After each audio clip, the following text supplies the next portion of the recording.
Hey, Coach, I'm looking to you because you're usually the one that just wants to throw the first shot, so let's go.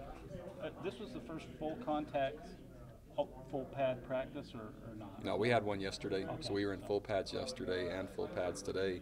Did not change our format. We went what we call thud tempo.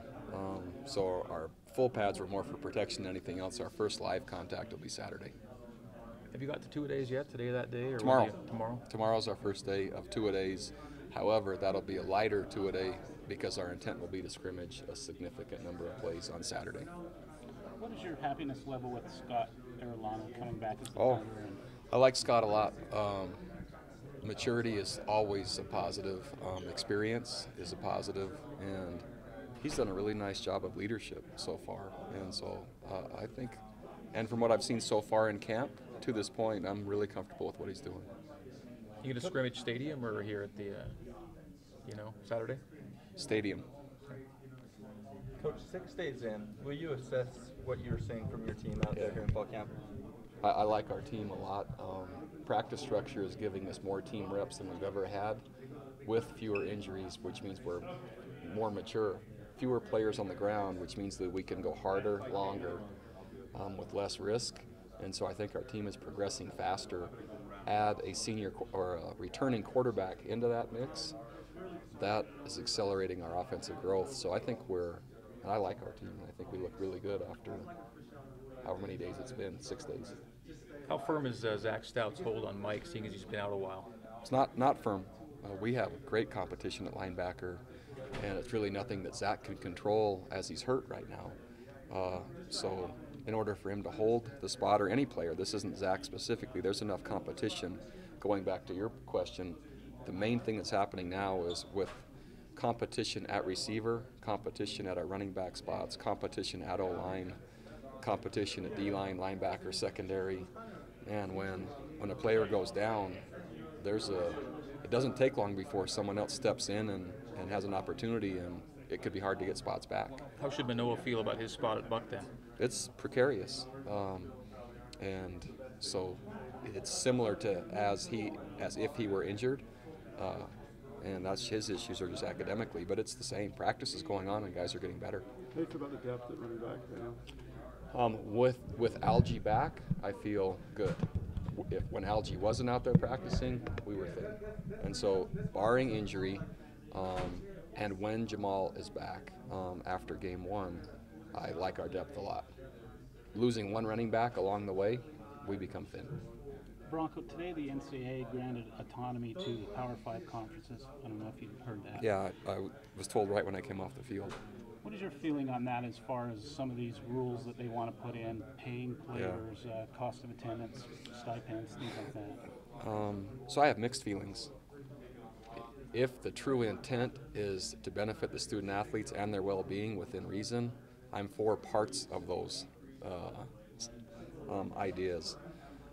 In the discussions that I've been part of, I wish I could say sincerely that is the motive. It usually just is who has the most money, who can provide more for the sake of themselves and their program, not really the student athlete, and it's moving much more toward professionalism than amateurism. And I wish I could say this is all for the student athlete. That's not how I feel. And so I have mixed feelings. And it'll be an interesting time period in college football, and it'll be an interesting time period for the student athletes. Will BYU follow those rules? How will BYU's football program? That's a great question. From early discussions with Tom, it is that our intention will be to provide what, number one, myself and he believe are worth following, and we'll pursue all those things that have true and real value to our student athletes and to BYU. So his intent, as he's passed it to me, I think if you look at the world of chasing the Big Five, I think we'll chase what's appropriate, and I think we'll provide everything possible that will benefit our student athletes, not only on the field but off, but also within reason. And again, when you consider now the 120 plus Division I football schools and the number that are in the black, which based on which surveys you look at, it's anywhere from only 15 to under 25, and now say they're going to provide more. Interesting to see where that money's going to come from. And And if like possibly student fees, students will step up and say, yeah, I'm going to give more money so a student athlete can get more money. Has it been an It'll be issue? interesting to watch how that's justified. You drop That's something? Sorry.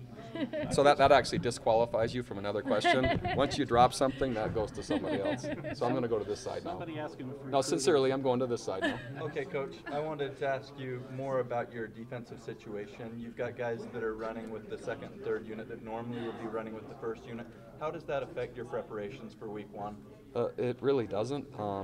We have to balance two things at the same time: first game preparation and season preparation. And so working that format gives our best chance to do both and teach young people at the same time, hopefully with as much autonomy as we can. And so far, so good.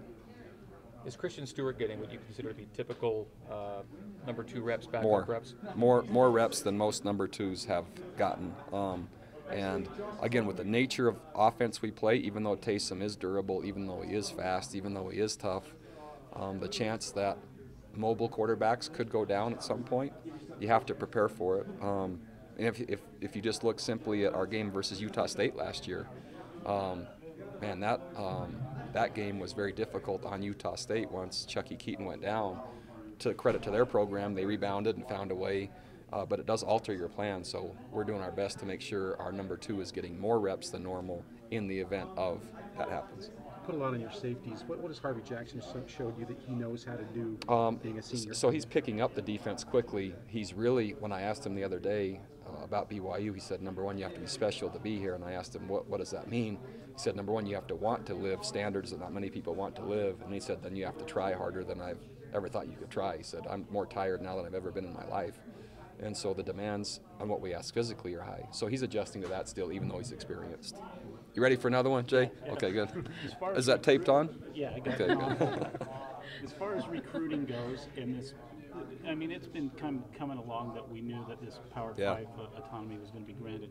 Have recruits brought that up, and have they asked, is BYU going to? Not yet, and I think it will come up, but I think as this goes on and our policy becomes clearer and clearer, I think it will end up being a non-issue. Most of the kids that come to BYU, they're coming for really specific reasons anyway, and then if they know that our intention is to do everything possible for them, plus that in relation to the Power 5, by the way, I'd like to play more of them, just so I can be on record that way. Budget alone, as we know, doesn't determine outcome of games, but I think it will come up some. I'm not sure it will have a giant effect on BYU. It might on others, but I'm not sure it will on BYU. Okay, ready, break. Thanks. We'll have to solder that.